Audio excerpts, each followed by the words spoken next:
It rains hard on a covered thing. It rains not hard on an open thing. Today we shall talk about how to end dukkha, suffering, according to Buddhism. The Buddha taught that each of us could come to the very important point of the cessation of dukkha. So I shall talk about a simple and direct method of practice according to my own experience. I can assure you that this method can really release you from dukkha. When we talk about a method to end dukkha, the words are one thing and the practice is quite another. The method of practice is a method of developing sati, awareness, in all positions, standing, walking, sitting and lying. This practice has frequently been called satipatthana, the grounds of awareness, but whatever you call it, the point is to be aware of yourself. If you are aware of yourself, then moha, delusion, will disappear. You should develop awareness of yourself by being aware of all your bodily movements, such as turning your hands, raising and lowering your forearms, walking forward and back, turning and nodding your head, blinking your eyes, opening your mouth, inhaling, exhaling, swallowing saliva, and so on. You must be aware of all of these movements, and this awareness is called sati. When you have awareness of yourself, the unawareness, which is called moha, or delusion, will disappear. To be aware of the movements of the body is to develop sati. You should try to develop this awareness in every movement. When you are fully aware of yourself, there arises a certain kind of panya, knowing, in the mind that knows reality as it is. To see yourself as you are, to see Dhamma, actuality, the way things are, the truth of nature, of existence. To see Dhamma isn't to see deities, hell, or heaven, but to see oneself turning the hands, raising and lowering the forearms, walking forwards and back, turning and nodding the head, blinking the eyes, opening the mouth, inhaling, exhaling, swallowing saliva, and so on. This Rup Nam. Rup is body, Nam is mind. Body and mind are dependent upon each other. What we can see is Rup, and the mind that thinks is Nam. When we know Rup Nam, we know reality as it is. When you see with the eyes, you should be aware of it. When you see with the mind, you should also be aware of it. Dhamma is yourself, everyone is Dhamma, whether male or female, Thai, Chinese, or Westerner, each is Dhamma. The practice is with us, and the teaching of the Buddha can really lead us to the extinguishing of dukkha. Individuals are Dhamma, Dhamma is the individual. When we know Dhamma, we will understand that everything is not as we think it is. Everything is samyuti, supposition. This is the panya that arises so that the real teaching of the Buddha can be realized. Whether the Buddha existed or not, Dhamma is there.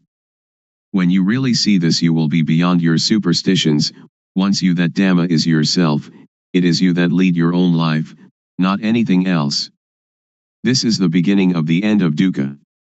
Next we try to develop sati in all our movements in daily life. For example, when we make a fist or open it, we are aware of it. And when we are aware of all our movements, then not knowing, or moha, disappears by itself. When there is awareness of ourself, there is no delusion. It is like pouring water into a glass. As we pour the water in, it displaces the air, and when we have filled the glass with water, all the air has gone. If we then pour the water out, air instantly goes back into the glass. Just so when there is moha, sati and panya cannot enter. But when we practice the developing of sati, doing awareness of ourselves, this awareness displaces moha. When there is sati, moha cannot arise. Actually there is no dosa, moha, lopa, anger, delusion, greed. Why not? As you are listening to me talking, how is your mind? Your listening mind is natural, and free from dosa, moha, lopa. Now we come to know sasana, religion, Buddha sasana, Buddhism, papa, sin, and punya, merit. Papa is stupidity, punya is cleverness or knowingness. When you know, you can relinquish. Sasana is the individual, and Buddha sasana is the sati punya, awareness knowing, that enters and knows the mind. The word Buddha means one that knows. In developing sati in all our movements we develop total awareness in the whole body. When thought arises we see it, know it, and understand it. But in the case of common people, they are part of that thought, so they cannot see the thought. Suppose that we are in a mosquito net, which is inside a room of a house. We must first come out of the room and the house to see that we were also inside them. Thought is the same. We cannot see it if we are part of it. We must come out of it in order to see it clearly. When we see it, thought stops. It is just like bringing a cat into our house to get rid of the rats that are disturbing us. Cats and rats are enemies by nature.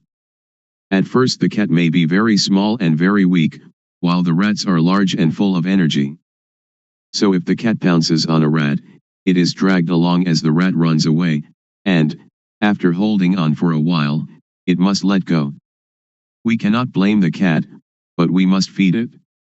We feed the cat often, and soon it is very energetic and very strong. Then, when the rats come, the cat can get them. When the rats are caught they die of shock at once, before the cat eats them. Thought is the same. If we develop sati, then when thought arises we become aware of it, and it stops. The thought does not continue, because we are aware of it. It disappears because we have sati, samadhi, setting up the mind, steadiness of mind, and punya all together at that moment. Sati, or awareness, means to be alert like a cat watching for rats. When thought arises we do not have to be a part of it. It will arise and disappear by itself. When there is sati, there is no moha. When there is no moha there is no dosa, moha, lopa. This is called nam-rup, nam thinks, and we know the deception, we know it in time, we know the protection, we know the cure, just this is sati. Sila, keeping moral precepts, is normality. Sila is the result of a normal mind. This is the same as sati, samadhi, punya. The method to develop the total awareness that can end dukkha, as I understand it, and as I believe the Buddha taught, is to practice in our daily life. So we need not sit cross-legged with eyes closed. If we sit like that we cannot work. If a thief comes, he will succeed in robbing us, so we should open our eyes, and then we can work at any kind of work and all the time we can practice the developing of sati. Whether we are students, teachers, parents, sons, daughters, policemen, soldiers, or government officials, all of us can fulfill our responsibilities while practicing developing sati. Everybody can do their duty practicing developing sati. How? Since we do not sit with eyes closed, we can go on with our duties and see our mind at the same time. The mind has no real self. As soon as it thinks, we see it, we know it, we understand it. To develop sati is to shake the knowing element of a person. Everybody has the reality in their own mind, but if we cannot see it we do not understand it, but it is still there. Now if we look we see it. When we see like this, it is called seeing Dhamma. Seeing this kind of Dhamma can get rid of dosa, moha, lopa. Magga, the noble path, is the way of practice leading to the cessation of dukkha. The way of practice is to be aware of thought. Our body works according to our duties and responsibilities, but our mind must see thought. Dukkha arises and, because we do not see it, it conquers and enslaves us, it sits on our head and slaps our face, but if we can see it, know it, and understand it, then it cannot defeat us. Dukkha is like a leech that attaches itself to us and sucks our blood. If we try to pull it off, it is stubborn, it resists, and we hurt ourselves more.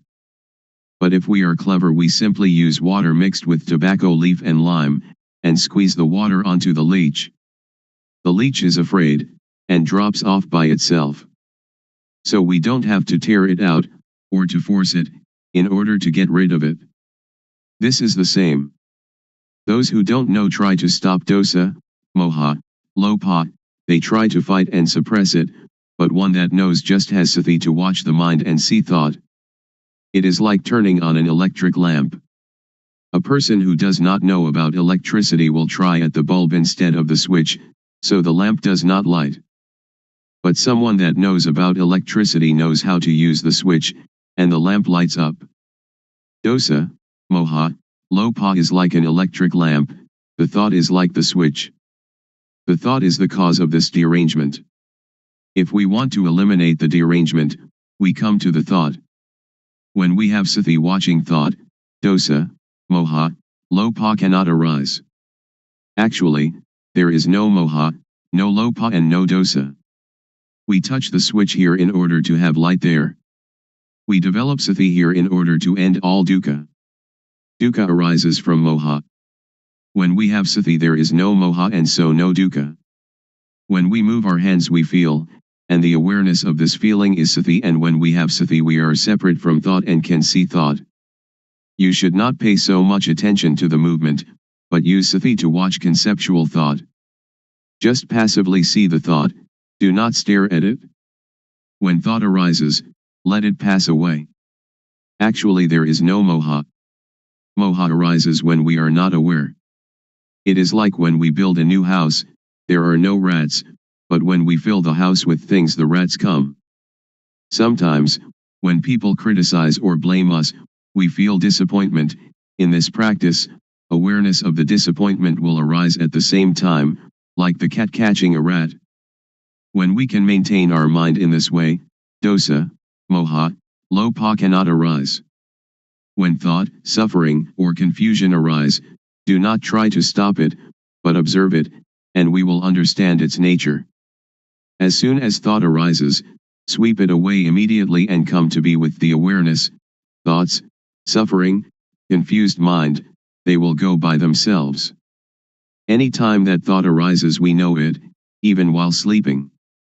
When we move our body while sleeping we also know it. This is because our awareness is complete. When we see thought all the time, no matter what it thinks, we conquer it every time. Those that can see thought are near the current to nibbana, extinction of dukkha.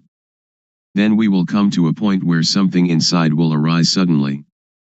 If the thought is quick, panya will also be quick. If the thought or emotion is very deep, panya will also be deep. And if these two things are equally deep and collide, then there is the sudden breaking out of a state that is latent in everybody. With this occurrence the eyes, ears, nose, tongue, body, and mind are detached from sights, sounds, smells, tastes, touches, and mental objects. It is like uncoupling the drive mechanism of car. When the parts become independent of each other, the car, although it still exists, can no longer be driven. When this state occurs we do not die. We can still work according to our duties. We can eat, drink and sleep. But now, by the law of nature everything is void, and this is the unchangeable law. Suppose there is a rope drawn tightly between two posts, and we cut it in the middle, so that the rope falls apart. If we want to tie it together again, we cannot. If we untie it from a post to tie it in the middle, then we cannot tie it to the post again. This is like the six senses of one that realizes their original nature. When their eyes make contact with an object there is no attachment, just as a screw that is stripped, without threads, cannot become attached. All of the Buddha's teaching aims to put an end to dukkha. If we do not understand this we will be in doubt about his teaching, and speculation about rebirth, heaven, hell, and so on, speculation that should be ignored, will plague our mind. The teaching of Buddha is timeless, and is not limited by language, race, nationality, or religion. According to the Satipatthana Sutta, if you practice Satipatthana continuously, like a chain, that is, to develop sati at all moments, then arahata, extinction of dukkha, or the attainment of the anagami, non-returner, can be expected within 7 years. Or in as short a time as 7 months or even 7 days. If you develop sati according to the method I have explained, and have sati continuously like a chain, then in at most 3 years dukkha will be diminished by 60%, and in some cases completely eliminated. Some may achieve this in as little as 1 year or even 90 days. There is no gladness or sorrow, contentment or discontent. This way to the cessation of dukkha is an easy way. It is difficult because we do not really know. Therefore we have doubt and lack of confidence. When we are confident in every step of practice, it is not so difficult. You can practice it anywhere, but you should really know the practice. If you can assure yourself, then you have a refuge in yourself. Religion means this refuge. If you study books for many years, it will still be theory.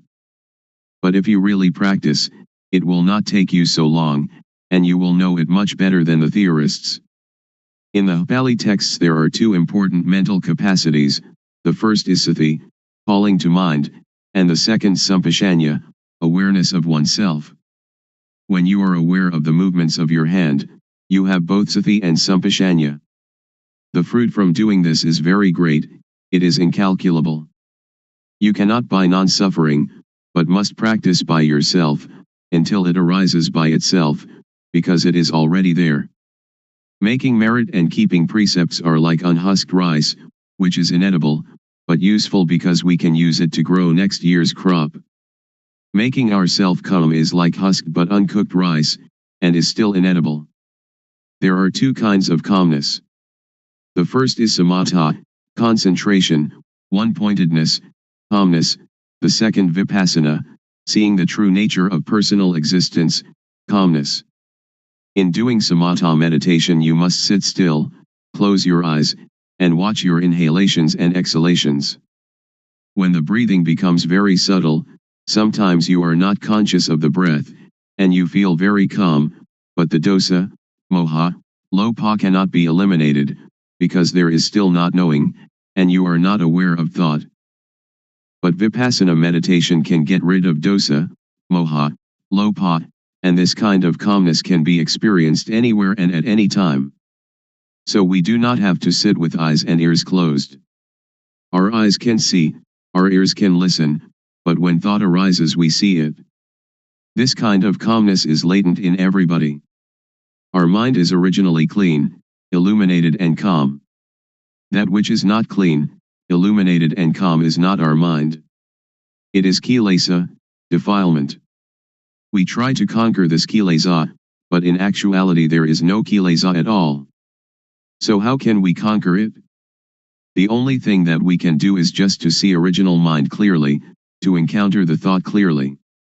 When we see the mind clearly, there is no moha. The word clean indicates the mind's natural state, not stained or covered by anything. We have satipanya penetrate into the mind and see it, knowing it to be stable and unaffected by anything. This is the cleanness of the mind. The illumination of the mind is like having a bright light that allows us to go in safety wherever we may go. In this radiance we see our life mind all the time, every minute, every second, every instant. This is the illumination of the mind. Calm means cessation, the cessation of dosa, moha, lopa, of all agitation and difficulty, the cessation, too, of seeking any method or system. We need no longer look for a teacher because we really know, for and by and in ourself. When we really know the mind, we know it to be clean, illuminated and calm at all times. When we know the mind, we know how dukkha arises and how dukkha ceases. We know thought every time it thinks. We are even aware of our heartbeat. And whatever our movements are, we know them. We know by watching naturally, without strain or tension. The knowing is very quick, it is quicker than lightning, quicker than electricity, quicker than anything. The knowing is the same as Hpanya, the same as Satipanya, Sati and Samadhi and Hpanya, they are all the same. The Hpanya really knows everything. Even when the slightest sound occurs, we know it. The wind touches our skin, we know it. Thought arising in any manner, we know it. When the thought is deep, the Hpanya is also quick. However quickly thought arises, the Hpanya knows the thought. This is called Hpatijjasamuppada, dependent co-arising. When there is no avidya, not knowing, the structure that gives rise to dukkha is broken, because the knowing is there. You may have heard that the Buddha cut his hair just once and it never grew again. This is a riddle. When hair is cut, it cannot attach itself again. This is analogous to cutting off avidya so that it cannot arise again. This is the inviolable law of nature, just like the rope that, stretched between two posts, cannot be tied once it has been cut. When we see this point, we know that it is latent within each person. Then why is it so difficult? It is not difficult, but it is also not easy. It is difficult and it is easy. There is a saying in northeastern Thailand, the poor are rich, the rich suffer. Why suffer? Why poor? The rich are rich in money alone, but poor in not seeing their own nature. The poor are rich with law of nature. Money cannot bring anybody to this point. Every person has the same ability to reach this point, because everybody has it. It does not matter whether we are woman or man, Thai, Chinese, or Westerner, and it is not dependent on religious belief. We all have the same original mind. This is the law of nature, just as everybody is composed of the same four elements. I can assure you that each and every person can practice, but you must have a sincere mind. I believe the saying that Dhamma existed before the arising of the Buddha. The Buddha was the first one to discover it. Before the Buddha, Dhamma was concealed. The Buddha only uncovered Dhamma. This true nature exists in every person. When you stand up, this nature stands up with you. When you sit, it also sits. When you sleep, it sleeps along with you. When you go to the toilet, it accompanies you to the toilet. It goes everywhere with you, so you can practice everywhere. So you should know how to practice, you should know how to see thought. When you know the source of thought, this is a very important point. From this point the way will reveal itself. When we have the right view and the right path, then certainly we will reach the goal. In listening to a Dhamma talk, in giving charity, in keeping precepts, in practicing samatha meditation or even Vipassana meditation, if we do not reach this goal they are good only in a worldly sense, but not in the real sense.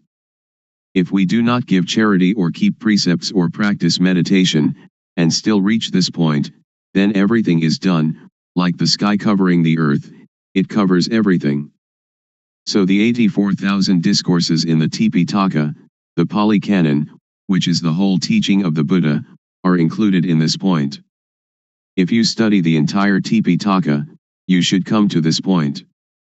If you finish the entire Tipitaka but have not come to this point, then you still have doubts, and therefore dukkha. Now we do not have to learn any sutta, the discourses of the Buddha, Vinaya, the code of monastic discipline, or Abhidhamma, the systematic analysis of the teaching found in the suttas, which together comprise the Tipitaka, but we have to come to an awareness of this point. When we reach this point, we will know the whole of the Tipitaka. Once the Buddha, walking in front of the forest with a number of monks, grasped some dried leaves and asked those monks, the leaves in the forest or the leaves in my hand, when compared which are more? The monks answered, the leaves in the whole forest are much more than the leaves in your hand, venerable sir. The Buddha then said, Dhamma that I know is great, like the leaves in the whole forest. But Dhamma that I teach you is like a handful of leaves. Please understand the meaning, the Buddha teaches only dukkha and its extinction, nothing else. Studying texts, giving charity, keeping precepts, Practicing samatha meditation or vipassana meditation should bring us to this point, otherwise they are useless. When we reach this point, everything is done. So open up the covered thing. Because every person has doubts in seeking the method to be free from confusion, today I will talk about the method and about the practices that I developed previously. Formerly, I learned many kinds of gumatthana, meditation, lit.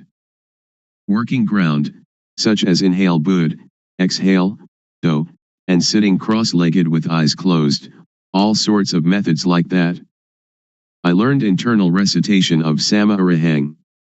And I practiced the method of the rising and falling of the abdomen. This is also a method of inhalation and exhalation. And then I came to the method of breath counting, yet another practice of inhalation and exhalation. Then I came to practice anapanasati, awareness of in and out breaths, knowing the short inhalation and the short exhalation, and also knowing the long inhalation and the long exhalation. These kinds of methods that I practiced, I didn't have any insight. These kinds of methods lead to calmness, but it was a different kind of calmness that I was seeking. Most people are seeking calmness, but the sitting calmness is the calmness that is not calm. So I continued my seeking to encounter the truth. Truth is the reality that is latent in everybody, regardless of nationality, language, or uniform. What is latent in everybody is what I was seeking, until I found it and could see it clearly, could understand it clearly. That is the real calmness. There are two kinds of calmness.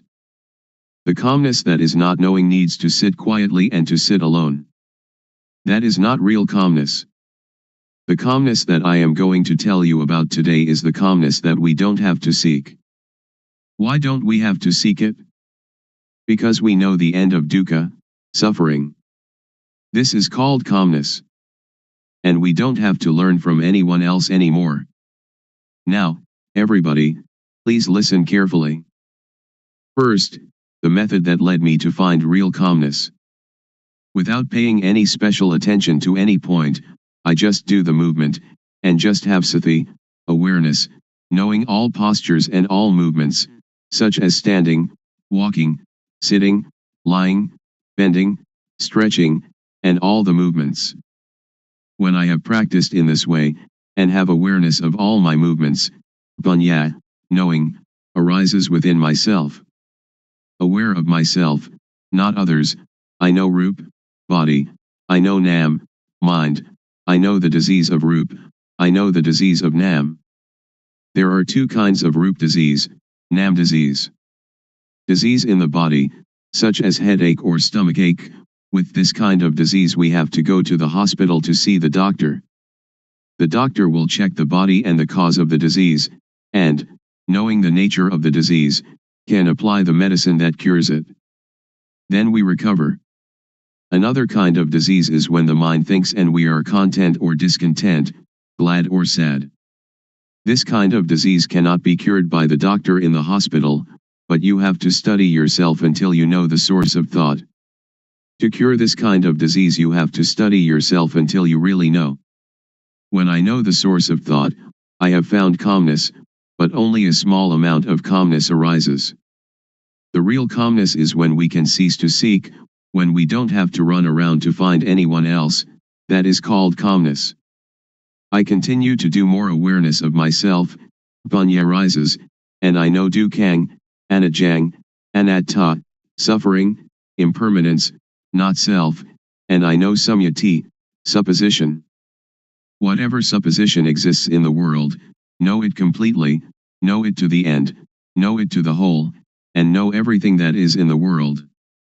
What supposition is called samyati paniyati, convention of supposing, paramathapaniyati, convention of the touchable, athapaniyati, the deep meaning of the Dhamma, and ariyapaniyati, agreement between those that have become Dhamma. We have to really know these four conventions completely, really know them to the end, and really know them to the whole. After I know samyati completely, I know sasana, religion, I know papa, sin, I know punya, merit, I really know these things. Usually we attach to samyati, such as we attach to Hinduism, Buddhism, Christianity, or Islam. These things are only samyati. The real religion is everyone. Buddha Sasana, Buddhism, is satapanya, awareness knowing, which is in everybody. I can assure you on this point. When I know myself, I know everyone is like myself, because everyone can know. Now I will talk more about vipapa. Vipapa is when one doesn't know oneself. The most vipapa in the world is any person who doesn't know her, or himself. Punya is somebody that is self-aware. If you are aware of yourself, you are one that has punya, and are capable of really making yourself a noble individual, Ariya Pugala. This is called calmness. To be aware of oneself doesn't mean that we are aware that we are male or female, we are Mr. A or Mr. B, but to be aware of oneself is to have sati in every moment. Whatever movement the body makes, we are aware of it. Whatever the mind thinks, we are aware of it. This awareness really arises from the law of nature. When thought arises, we see it, know it, and understand it. When we see it, thought stops by itself. When thought stops, punya arises, and we know the source of dosa, moha, lopa, anger, delusion, greed. We know that dosa, moha, lopa is not in ourself. Whenever we cannot see our own life, cannot see our own mind, in that moment we are unaware of ourself, we forget ourself. When we are unaware of ourself, dosa, moha, lopa arises. When it arises, we suffer. Everybody hates dukkha, but we don't know dukkha, so we seek calmness. Therefore we cannot have calmness just by sitting. That is not the way to calmness. The calmness that I mean is the calmness of freedom from dosa, freedom from moha, freedom from lopa, and this kind of calmness is in everybody without exception. Knowing this, I can guarantee that every person can attain this calmness. Whatever nationality, language, or religion, whether you are a Hindu, a Buddhist, a Christian, a Muslim, or whatever religion, you can learn yourself, because everyone has body-mind. All of you sitting here now and listening to my talk, the mind of everyone is like this. Our life mind is already clean, illuminated and calm, but when we say that the mind is clean, illuminated and calm, we just imitate the words of others, we don't really see it. When we really see it, we will be able to guarantee that it is already there in everybody and that anybody, if they really practice, they must know it, they must see it, and they must have it. When we know it and see it, we can guarantee that this teaching can apply to everybody in any social class and of any age. A millionaire can practice, somebody who doesn't even have one coin can practice. An educated person with many degrees can practice, the illiterate can also practice. I can really guarantee this point, but we have to know the correct method, and see into our mind. Now, all of you listening to my talk, just look into your own mind, and you will know the characteristic of the mind. Here is a parallel. The seed of any kind of fruit, if we plant it in well-watered soil, under good conditions, it will have issue. An ordinary rice or sticky rice or whatever kind of grain we plant, it too will have issue and grow up. This is like every person. If you listen, and understand it, and bring it into practice, you will know. When we don't know and we don't understand, it is like the thin grain, or the husk without any grain inside. When we plant it in the paddy field, it has no shoot, it doesn't grow up. This is the same as when people who come to teach don't really know themselves, they teach others, so other people do not know. I will raise another parallel. Suppose that during daytime the sunlight is dull, but actually the sun is always bright. Our mind is like the sun, it is clean, illuminated and calm, like the sun all the time. But whenever we lose our way from the source of our life mind, we will not see where Buddha is, we will not know where Buddhism is, and we will not see where calmness is. When we don't know, we seek teachers, but that is for somebody who doesn't know. If you want to have calmness, or Buddha, you don't have to do many things. Just come to see the source of your own life. When thought arises, don't enter into the thought, but cut away the thought and come out of the thought immediately. Do it like the cat and rat. When the rat emerges, the cat pounces upon it immediately. The thought is the same. When it thinks, sati or panya will know immediately, thought is stopped. Do it often in this manner. Or it is like boxers. When we face the fighter we have to fight, we punch to the eyes. The fighter will not be able to fight us. Dosa, moha, lopa is the same. When we come to this point, Buddha will arise within ourself. Buddha is the mind that is clean, the mind that is illuminated, and the mind that is calm. Each of us, we are not angry for 24 hours, we are not greedy for 24 hours, but only moha, we do not know it. When we come to know this point, we will know more and more. Panya will arise and arise. It is like pouring water into a bottle. The water in the bottle will come up to the brim. When it is full to the brim, we cannot put anything in it. Sati, samadhi, panya, awareness, setting up the mind, knowing, is the same thing. This can be called calmness in Buddhism, or it can be calmness in Christianity, or we can call it whatever we like. Truth is in everybody.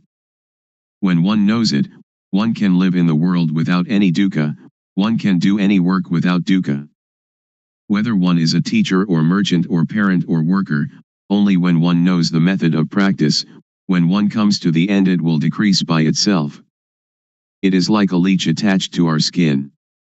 We don't have to force, to tear it out, but just bring some lime and tobacco leaf mixed with water, squeeze it onto the leech, and the leech will detach by itself.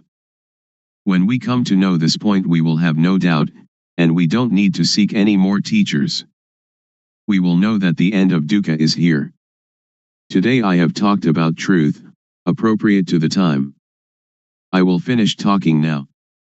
Anyone that has any questions, feel free to ask. Audience. Why are people neurotic? Luangpor. Because we think a lot and we never see thought. We only see outside ourselves, that this person is rich, that person poor, this person beautiful, that person not beautiful, somebody who has a car only sees their car, somebody who has jewels only sees jewels, somebody with a watch only sees their watch. They never see their own life, their own mind. This is moha, delusion. To see our own mind clearly, without trying to do anything with or about it, simply seeing it and letting it go, this is the way to freedom from dukkha, freedom from all neurosis. So we should develop sati. Develop means to make much of it. As sati grows, its ability to penetrate into and reveal the mind also grows. If we only practice keeping the precepts or doing calmness meditation, it is still not safe. It is like lighting a candle in a dark cave. The darkness shrinks a little but is still there with us, we are still in the dark, and when the candle goes out the darkness immediately covers everything again. So we should emerge from the cave by having sati all the time, in every movement. This is an easy method. Anyone can do it, and it can be practiced everywhere. Audience. When we see thought and the source of thought, will suffering and all kinds of tension end or not? Luangpor. Not end yet, because we only know it but we still do not do anything with it. We only know and see thought, we only know the source of thought, but sometimes we lose the way of it. For example, each day we may know it 10 times, but the not knowing is more. So it is not the end. But it is the beginning of destroying moha in the source of thought. Audience. I would like to ask, during Luangpor's practice, before coming to the end, was there any point where you had doubt arising, and was there any sign that released you from the doubt whether there was any more moha or not? Luangpor. It has a sign, but not a physical sign. The sign is that you see yourself and you have no moha. It is as if an overturned bowl had been set aright. Or it is like uncovering something that has been covered over and hidden. Only anyone that comes to this point will know it, and will immediately have no doubt. We don't have to talk about dosa, moha, lopa, because it is quite common, it is a shallow matter. When we talk about seeing thought, most people know thought but they do not see thought. When we know thought, thought will still continue, and we lose our way in the continuity of thought. We have moha in thought, then dosa, moha, lopa comes at this point. So this is why a person who knows thought still has dosa, moha, lopa. Audience. In seeing the thought, does the mind talk inside? Luangpor. No, not the mind talking inside. When we see it, it is detached. It is like the leech. When we know thought, it is like trying to pull the leech out of the skin. But when we really see it, we don't have to force the leech, but only put tobacco leaf and lime mixed with water onto the leech, and the leech will detach by itself. So if we really know, we don't have to listen to anybody. It is like we are sitting here now, we don't have any dosa or lopa, and we only have moha, because we do not see our life. When we see and know our own life all the time, dosa, moha, lopa cannot arise. So our mind is clean, our life is not dirty, there is no external sign, people cannot see, but we know and see ourselves. Audience. Luangpor says that when we see thought, thought will stop immediately. I am not sure about this. If it is true, I would like to ask, when we see thought and thought stops, do we know what the next thought is? Luangpor. Don't pay attention to the next thought. Only see the thought, it will stop by itself. Don't pay attention to where the thought comes from. When we see it, dosa, moha, lopa cannot arise. Audience. Luangpor teaches to see thought. Who is the one seeing the thought? Luangpor. Don't seek the subject, and we will see that one is the refuge of oneself. And that is the real refuge. We can either say the person knows, or we can say that Satapanya knows, whatever we may say, because there is no self that we can catch and take a look at. Because to see and to know are two different things. To know is entering into thought, and thought continues. Audience. I have listened to Luangpor, and have the feeling that thoughts, and emotions like gladness and sadness, are something external. They are like rice and curry, which we can make use of, we can eat them, and we can see them. But when these things arise in us, we cannot see them, either thoughts or emotions. This is not a question, but I would like Luangpor to make it clear. Luangpor. To see thought is one thing, to know thought is another thing. When we see thought, we can detach from thought. When we know thought, we still attach to thought. So knowing thought is the knowledge that belongs to avidya, not knowing, the knowledge of a person who has no panya. But with the knowledge of one that has panya, to know and to see can be separated. It is vidya, knowing, or panya. Panya and vidya will separate thought apart, and that is the end of dukkha. So one that has panya knows like this. But I can assure you that all of you here can do it. Please try it yourself. Just to listen you cannot know it. It is only memorizing. If we practice it, we will come to see clearly, to know really. This is our own knowledge, so it is called buddho, which means to see, or to detach. Audience. When we know truth, and we know it clearly, is there any guarantee that, after knowing the knowledge will not disappear again? When we know, do we know for good, or can it disappear? Luangpor. It is something inside us. It does not disappear. Suppose we know our eyes. We have our eyes all the time. This is the symbol that everyone has it and can teach it to others. I can assure you that all of you here, practicing this method, will not take longer than 3 years to know. Audience. Luangpor, would you please give a blessing to all those here? Luangpor.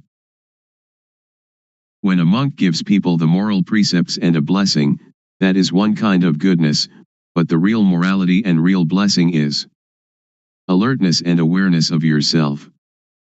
Please, each of you, practice the awareness wherever you are, at home or the office, in all movements, and that will become the real morality, the real blessing. The real morality, the real blessing will occur when you know, you see, and you understand by yourself, and when you respect yourself. Then it will not rain hard on that. Today is an important day, that we gather to listen to my talk on truth. What I am going to talk about is what I experienced. I have practiced it, and the result it has given me is that I have no doubts. All of you here want no dukkha, suffering, like myself I suppose. In reality, in actuality, there is no dukkha, we suffer only because we don't know it. All of you listening to my talk right now have no dosa, anger, no lopha, greed, and no moha, delusion. The origin of the mind of human beings in every nation and of every language is as such. Please set up the mind to listen, and bring it into practice. First of all, we have to practice awareness. Most people do not understand, so they try to find calmness, but without success. I did that also. I sought calmness, but I didn't know where calmness was. Now I would like to talk about another kind of calmness. The calmness of freedom from not knowing, because we know and because we are alert. The calmness of freedom from uncalm, of freedom from doubt, because when we practice the correct method of awareness we will know the supposition of everything there is in the world, because the awareness of ourself will bring panya, knowing. There are 4 kinds of panya, knowing by memorizing, knowing by recognizing, clearly knowing, and really knowing. And all these panya are in every person. Sajja means truth. There are 4 levels of knowing Dhamma, to know Samyati Sajja, conventional truth, Paramatha Sajja, directly contacted truth, Atha Sajja, the deep truth, and Ariya Sajja, the fundamentally transforming truth. And this can make anybody become a noble individual, regardless of social class or language. The first step is Sotapanya, the second step, Sakadagami, the third step, Anagami, and the fourth step, Arahant, the 4 stages in the change from being hopelessly deceived to fully freed. Now in the beginning stage of practice, we know Vatu, thingness, we know Paramatha, mind touchable, we know Akara, change in Jess. The mind will change to be Ariya, noble, because we have clearly seen the source of dosa, moha, lopha, anger, delusion, greed, and then clearly known the source of Vedana, sunya, sankhara, vijnana, feeling, percept, conceiving, knowingness. This is called to clearly know and to really know with jnana-panya, the knowledge of full awareness knowing, that arises from the developing of sati, awareness. Next, we use sati to see the mind, panya will arise, and we will know the source of kilesa, defilement, stickiness, tanha, craving, heaviness, upadana, attachment, and kama, action. Next, use sati to see the mind again, whatever thought arises see it immediately, and we will know the deception, know in time, know the protection and know the cure. We will know how to conquer conceptual thought. Sila, moral conduct, will occur within our own mind. It is not the person who observes sila, but sila observes the person. Sila means normality. Whenever the mind thinks abnormally we see the thought immediately, this is called sila observing us. People who only keep the precepts will not know this mind's occurrence. So sila is a tool to get rid of crude kilesa, to destroy dosa, moha, lopa, to destroy kilesa, tanha, and upadana. Then sila appears. Samadhi, steadiness of the mind, setting up the mind, is the tool to get rid of the median kilesa. Median kilesa is the attachment to calmness. I have done breathing meditation, which brings calmness, but it is the kind of calmness dependent upon moha.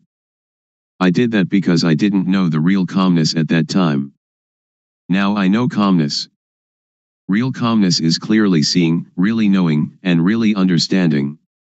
This kind of calmness, everyone can do it when they know the source of moha. Whether you are a teacher, student, merchant, or homemaker, you can do it. Everybody needs calmness, and this kind of calmness, whatever kind of work you do, you still have it, because you know the source of moha. We don't have to sit with eyes closed to get calmness, but we can have calmness in this very society. Whenever conceiving thought arises, samadhi will see it immediately.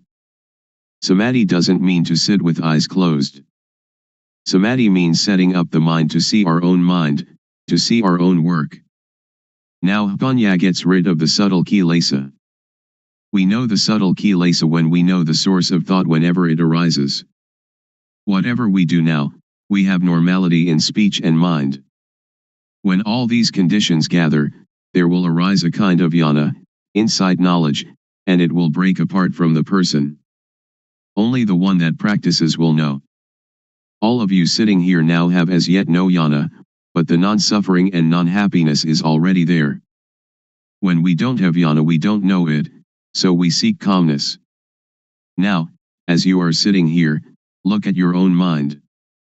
You don't have jealousy, ill will, and aggression. Now your mind is indifferent, not suffering and not happy, beyond good and evil. This state is in everybody, and this is the calmness that everyone is seeking. Somebody who doesn't know comes to teach people.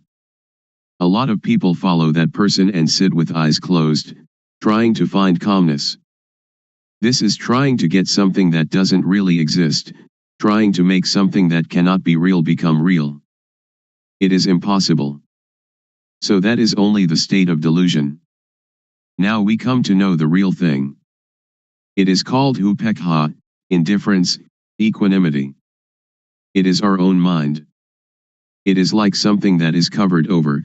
Now, when we come to see our own mind, it will be revealed. So we don't have to do anything with calmness, because it is already there. The only thing we have to do is know the method of practice. The method of practice is to know the movements of the body. We don't have to watch the movements of our breathing, we have to know the movements of the physical body and then see the movement of the mind. Breathing is never glad or sad, it never hates anybody or likes anybody. What is angry is the mind that is thinking. What is pleased is also the mind that is thinking. So we come to see only this point. To see this point is to be aware of thought. In order to see thought, don't enter thought. As soon as it thinks, detach from thought, like a cat catching a rat. We don't have to teach the cat to catch rats, but whenever a rat comes the cat will get it. The clear knowing and real knowing is the same thing. Most people understand panya only as memorizing and recognizing. Very few know clearly and know really. Anyone that will clearly know and really know must make an effort always. Wherever they go they always watch thought, going to the toilet, eating food, whatever they do they look at thought. When we watch thought a lot, like a cat watching for rats, then when thought arises sati or panya will clearly see immediately. This is called panya, getting rid of the subtle kilesa.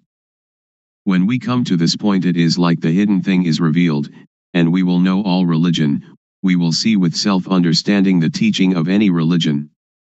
We will understand Hinduism or Christianity.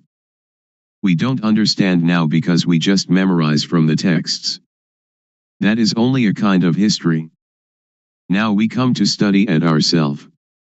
Reality is in us. Texts are only the words of other people. We come to see our own mind, and we will be another knowing individual. I will stop now. Anyone that has questions can ask. Audience. Luangpor teaches that when we go to the toilet we also watch thought. Shall we watch our walking, or shall we watch thought, or what shall we watch? Luangpor. Thought arises even when we do not pay attention to it. So when it arises we will see it, we will know it, we will understand it. If we pay too much attention trying to see it, it will not think. So we should practice in an indifferent, detached way. When it thinks we will know. Samadhi is also awareness. When you are aware of yourself, that is samadhi. When it thinks and you see thought, that is samadhi. Audience. When I sit I can watch the thought, but when I walk to the toilet and intend to see the thought, when thought arises should I stop walking and see the thought, or what should I do? Luangpor. You don't have to stop walking, just be aware of yourself. When we are aware of ourself, that is samadhi. Whatever movement we make we will know it. Unintended thought will arise by itself. If we do not see it we will attach to it, and this is dukkha. So we come to know the cause of dukkha. Normally our mind is indifferent. It can think without dukkha, and we know that it thinks without dukkha, but when we do not see thought we follow thought, we enter the cave, and that is dukkha. To see thought is difficult for somebody who doesn't understand, but it is easy for one that understands. To see thought doesn't concern any kind of work. We can write, and when thought arises we see it. When we walk to the bathroom, or when we are bathing, and it thinks, we just see it. So we don't have to do anything with calmness, because calmness is already there. The real calmness is when we see thought. Audience. So we don't have to stop thinking. Luangpor. Right. Just watch the movement of the mind. Don't force the mind not to think, don't try to prevent or force the mind not to think, don't try to prevent or get rid of thought. Many people want to tranquilize the mind, they don't want the mind to think. That is the understanding of others. But in my view we should let the mind think. The more it thinks the more we know. It is like when we dig a new well, the water is at first full of dirt. So we have to empty out the water, bucketful after bucketful. We don't have to stop up the hole out of which the water is flowing, but we let the water flow, as much water as possible, and we continue emptying out the dirty water. We clean the edge of the well and continue emptying out the water. We do it again and again. We do it until all the dirt is gone and the water flowing out of the hole is clear and pure. If anything were now to fall into the well we should see it and know it immediately. So we don't have to stop the mind from thinking. Sometimes it thinks this, sometimes it thinks that, but we just see it immediately, like cat catching rat, and the more it thinks the more we empty it out. When thought arises we see it, that is the important thing. Audience. When we sleep and when we are awake, do we watch thought in the same way? Luangpor. The same. When we cannot see thought, when thought arises during the day we don't know it. At night when we dream, we also don't know it. Now, when we see thought wherever we go, when thought arises we know it. At night we sleep, and when it thinks we also know it. Audience. I am still puzzled. Should we see thought or should we see ourselves? Luangpor. They are the same. We can call it seeing thought, and we are also aware of ourself at the same time. Audience. I would like Luangpor to explain the difference between knowing thought and seeing thought. Luangpor. When we know thought we enter into thought, and thought still continues, it doesn't stop. But when we see thought, when thought arises it stops immediately. So we should practice often to see thought. There will arise yana ganyat. Do it like boxers. Every boxer wants to be world champion. Boxers need to be very quick.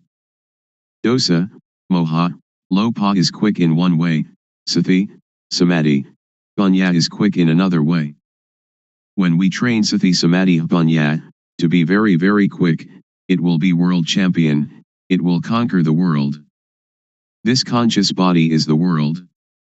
Do we want dosa, moha, lopa, or Sati, Samadhi, Panya, to rule the world?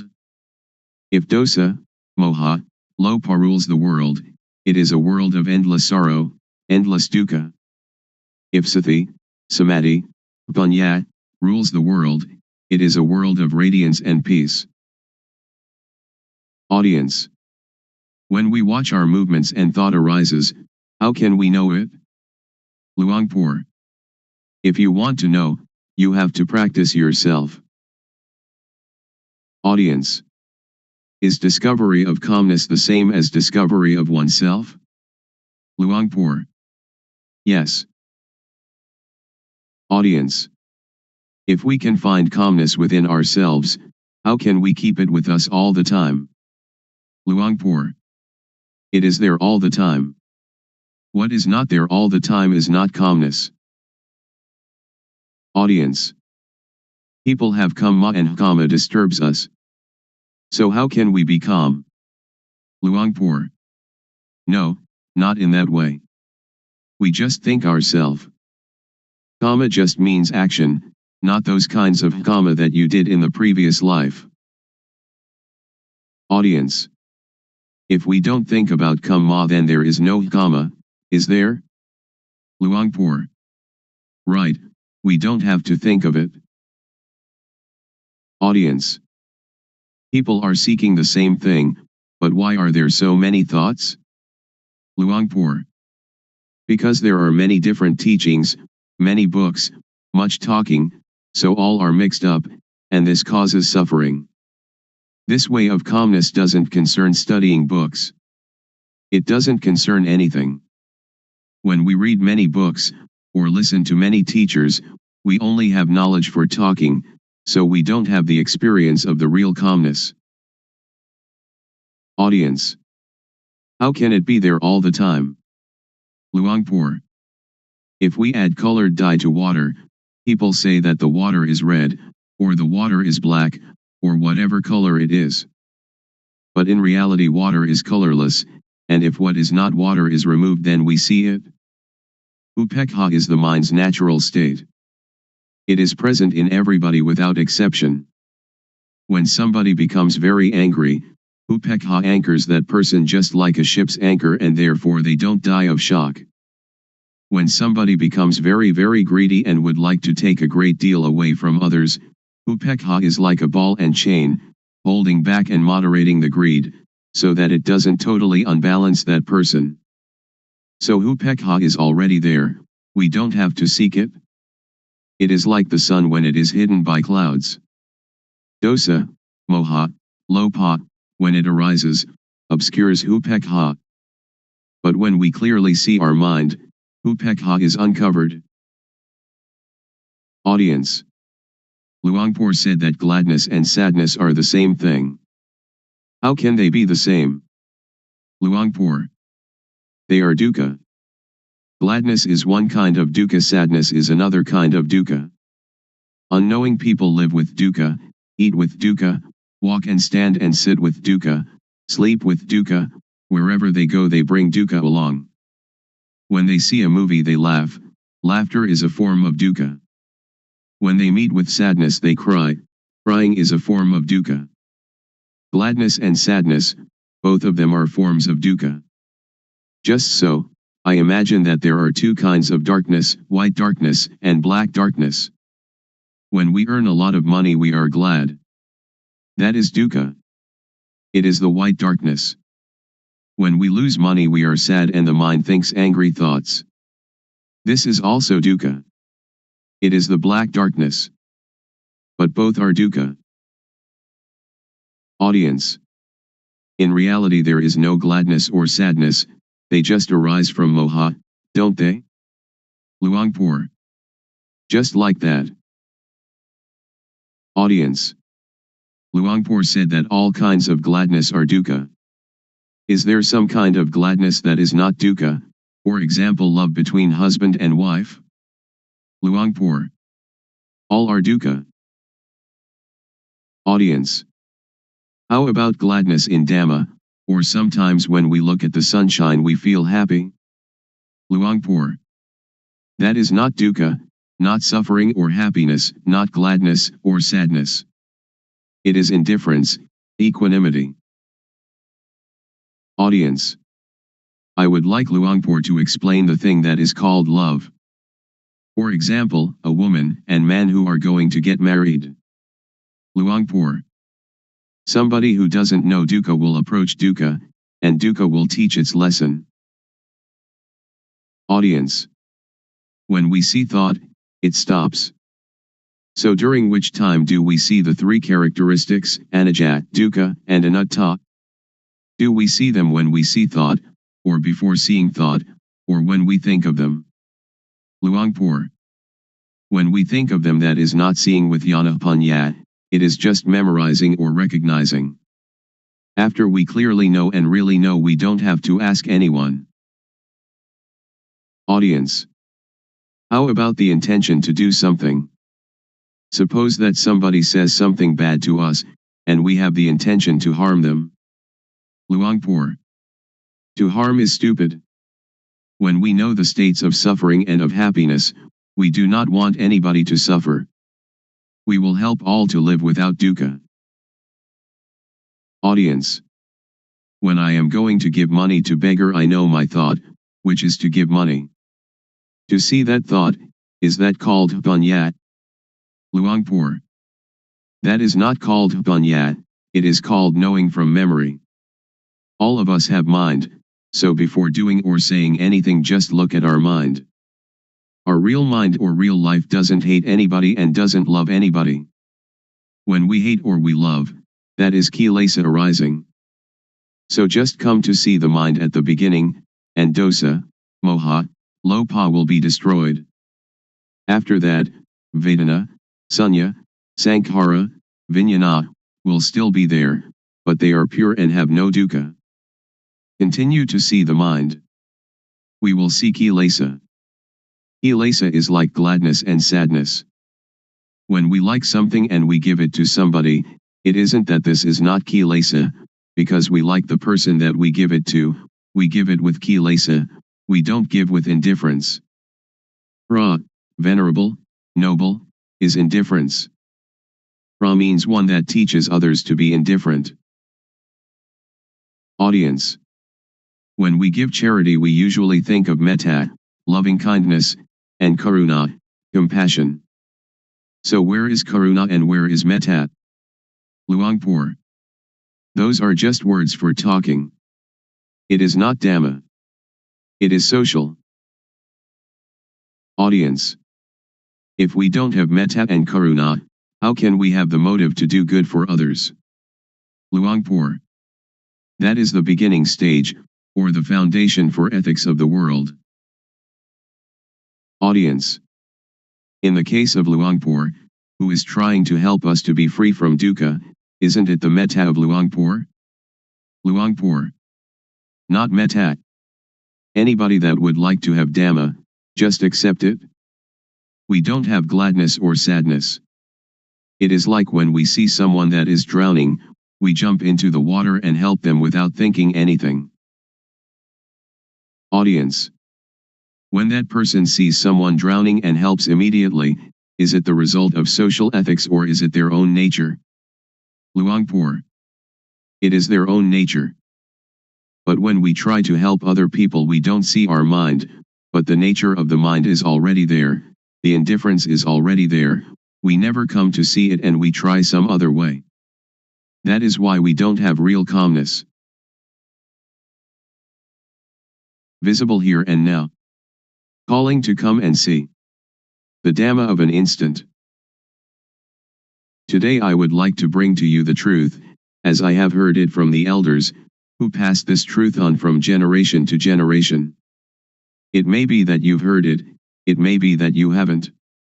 When listening, please set up the mind to listen, listen with sati, samadhi, panya, awareness, steadiness of mind, knowing. Consider these words, and find their actuality at last. In everything that happens there must be cause and effect. For example, the cause is that we go to work, the effect is that we earn money, the cause is that we go to study, the effect is that we gain knowledge. So the knowledge is the result of the study. Therefore the cause is to be diligent and the effect will be truly useful. The elders used to teach that the cause is developing sati, awareness, the result is the knowledge that arises. They have said so. Whether or not the Buddha talks in this way, or whether or not your parents and teachers talked in this way, make the experiment, and discover for yourself whether it is true or not. We have to consider and to really know it. The cause is called the developing of sati, the truth is called sajja. Whether or not we know it, it is still there, like something beneath an overturned bowl, we right the bowl, and what was concealed is revealed. Or it is like opening up what was closed. You should try it, and see for yourself whether it is like this or not. You can sit with legs tucked back to one side, sit with legs outstretched, sit on a chair, or sit in half lotus. Rest your hand on your thigh. Now turn the hand up onto its edge, having awareness of doing it. Turning the hand is the cause, the awareness of doing it is the effect. Turn the hand back down, having awareness of it. The cause is turning the hand down, the effect is the awareness that coincides with the movement. Turn the hand up, being aware of the movement. Turn the hand back down, being aware of the movement in the movement. The cause is turning the hand up and being aware of it and turning the hand down and being aware of it, the effect is that the knowing will accumulate. So when you are doing this, are in the rhythm of it, developing sati, you can say it is the same as the Buddha's teaching, the same as the elders' teaching. You should develop sati. When you develop sati, panya will arise. The elders used to tell us that Buddha taught the four satipatthana, the bases of awareness, or the four major postures, which are standing, walking, sitting and lying down. You have sati in these postures, then you have the sati to know other, minor movements.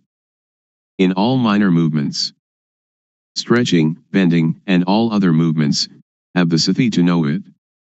The effect will be the knowledge that arises. Some people may say that this accords with the texts, some may say that this does not accord with the texts, but please listen, and try to practice yourself. If it is useful we use it. If it is useless we cast it away. The knowledge that we have learned, we know it already, but the knowledge we have never heard, please try it and find it for yourself. This is a practice I have done. Sit comfortably, back erect, hands palm down upon the thighs.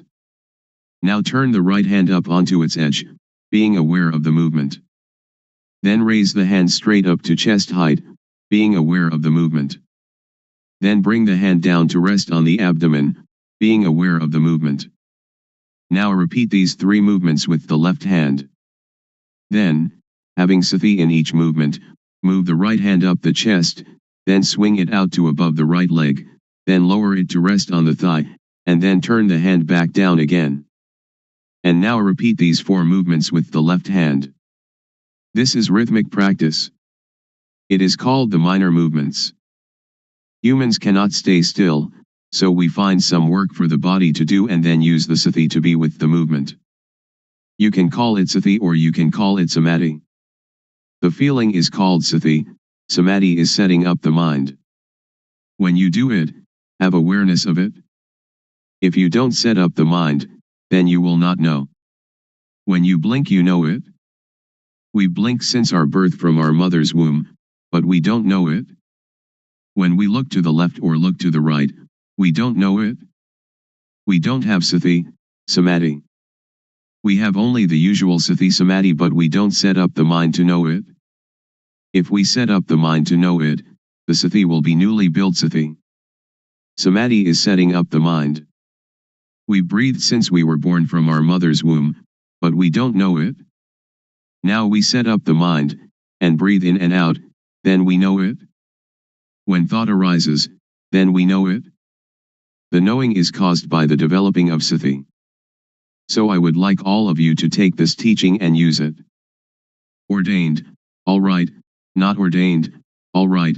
Believe any religion, all right. Wear any uniform, all right. Keep the precepts, all right. Don't keep the precepts, all right. Give a lot of charity, all right. Don't give any charity at all, all right. If you don't develop sati, then you will not know, even though you make merit, keep the precepts or practice a lot of calmness meditation. The knowing will arise because of the developing of sati. When we have more and more awareness, then the unawareness, which is moha, or delusion, will fade away. When we have more and more sati, more and more samadhi, panya will arise. This is called panya parami, the perfection of wisdom. I do not talk according to the texts. Panya is already there. Parami means the readiness to know, if we practice in the right way. If we practice in the wrong way, then we will not know. Now if we know the real thing, not knowing outside ourself. We know within ourself. We know ourself. Sitting here we know ourself to be Rup Nam, body, mind. Turning the hand up is Rup Nam, turning the hand down is Rup Nam, continuing turning the hand up and down is Rup Nam. This is knowing Rup Nam. Then we know the action of Rup Nam. When Rup acts, Nam acts simultaneously. When Rup Nam acts we know it. We know it because of the developing of sati. Panya arises because of the developing of sati. We know Rup disease, Nam disease. This born Rup has disease, like headache, stomachache, fever, and so on. Another kind of Rup disease, Nam disease, thought is Nam, but when it thinks it is the Rup. When some people talk and that makes us satisfied or dissatisfied, our mind has disease. Really know this thing. The developing of sati is cause, the arising of panya is effect. After knowing Rup Nam, we come to know dukkang, anajang, anatta, suffering, impermanence, not self. People have taught that dukkang, anajang, anatta, is white hair, wrinkled skin, broken teeth. That is true, but not true according to the developing of sati. The developing of sati will cause panya to arise, that turning the hand up is dukkang, lowering it is dukkang. Dukkang is with the Rup. Rup is a kind of lump of dukkha. Dukkang is unbearable. Anajang is unstable. Anatta is uncontrollable. It is like that all the time. If we know it, it is like that. If we don't know it, it is also like that. So Dhamma, which makes a person become a Buddha, is there before the Buddha. Dhamma exists in everybody. It depends on the owner of each body to make this knowing happen. If we are able to know it, then we will know it. It is like the overturned bowl, whether it is overturned or set aright is up to us. Now we come to know sammuti, supposition. Know all kinds of samyati completely. We know that money is just a kind of metal, just a kind of paper, but we conventionalize it. Woman and man are samyati as well. When we don't know it, we suppose it to be woman and suppose it to be man. But if we don't suppose it, then we don't know them. Ordination and disrobing, monk and novice, all are samyati, just take a piece of cloth to wear. The knowing is sati, samadhi, panya, and sajja is truth. If it is true by samyati we know it. If it is true by paramattha, direct contact by the mind, we know it. Ghosts and deities are all sammuti. Have we ever seen them? A ghost is a person who acts, speaks, or thinks evil. The body doesn't do anything, it is Rup, like a doll. The thing that moves is the mind. Deities are the same, we suppose them. When we don't really know samyati, we don't know. We really don't know. I can guarantee that we don't know. I myself didn't know. But others may have, I don't know. I have done many kinds of meditation, like Buddho, Samarahang, counting breaths, the rise and fall of the abdomen, and sitting and observing the breath, but I really didn't know, the knowing didn't come, didn't arise. It led to calmness and attachment to calmness. So calmness, or samatthana, the working ground for tranquility, is like putting a rock on top of weeds. When we take the rock off, the weeds will grow better than before, because the soil has been kept moist. Vipassana means clear insight, a complete uprooting. This is the real knowing. Anyone that does it will know it. Anyone that was born as a human being can do it, regardless of race, language, or religion. But we have to understand the correct method. Also, we know sasana, religion. Sasana doesn't mean temples. The temple is just the supposed sasana. This is called samyati, convention of supposing. Paramatha is the real thing, which exists in humans. Everyone is sasana. They say that sasana is teaching, they teach and the ear hears, then sati, samadhi, panya considers it, and becomes knowing. Really know that, oh, everyone is sasana. To destroy sasana doesn't mean to destroy temples or Buddha images, or Bodhi trees.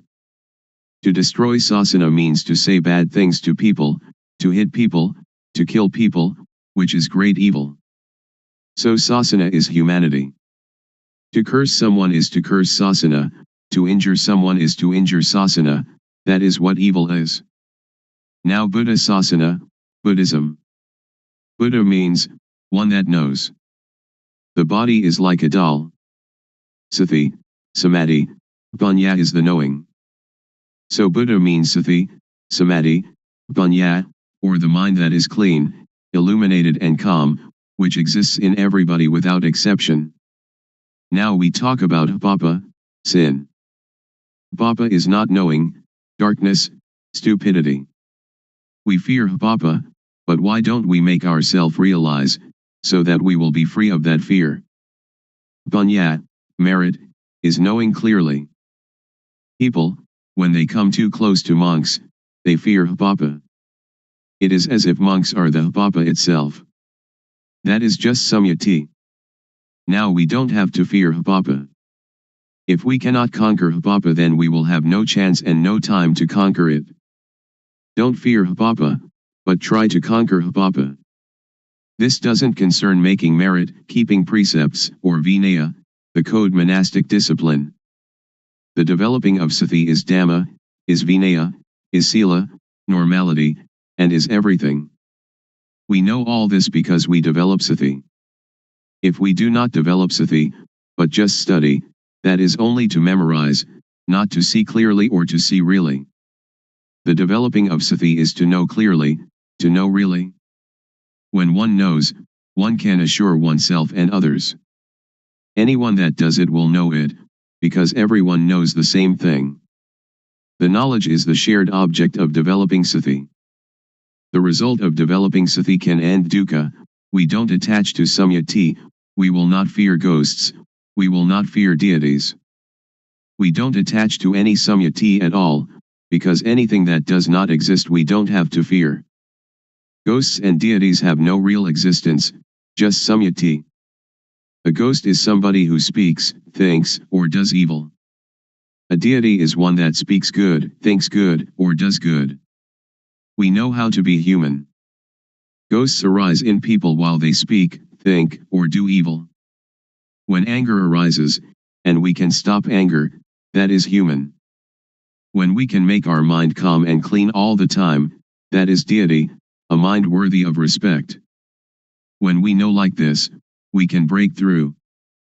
So Vipassana has this object, the 6 sense bases, eye, ear, nose, tongue, body, and mind, the 5 aggregates, that is from the texts, the 12 bases, the 18 elements, the 22 faculties, the 4 noble truths, and the 12 patijjasamuppada, dependent co-arising.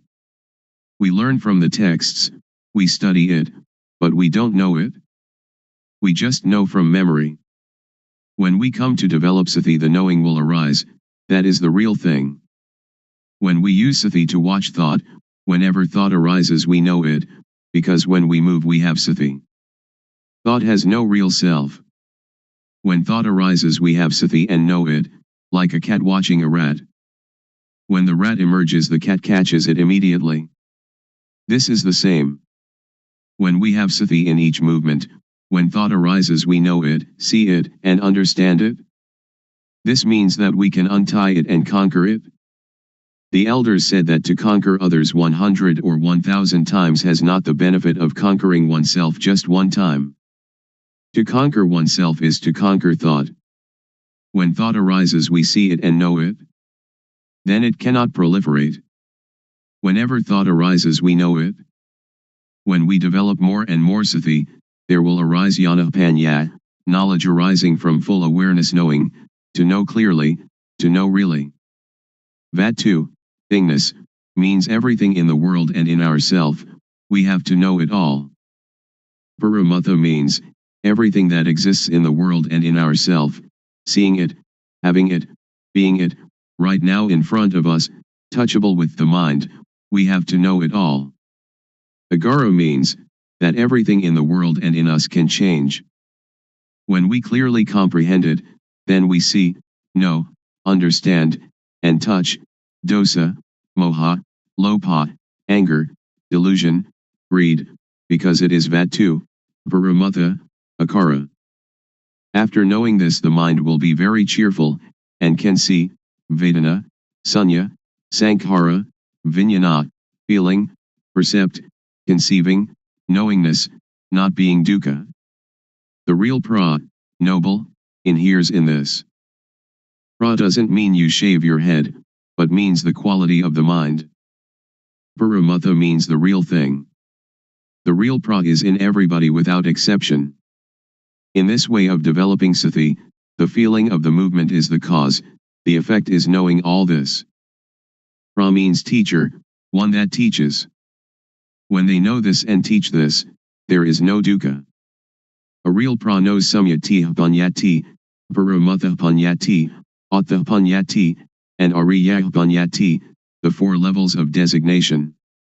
The mind has changed and we will really know this. If we know other things it is not correct. We continue the practice.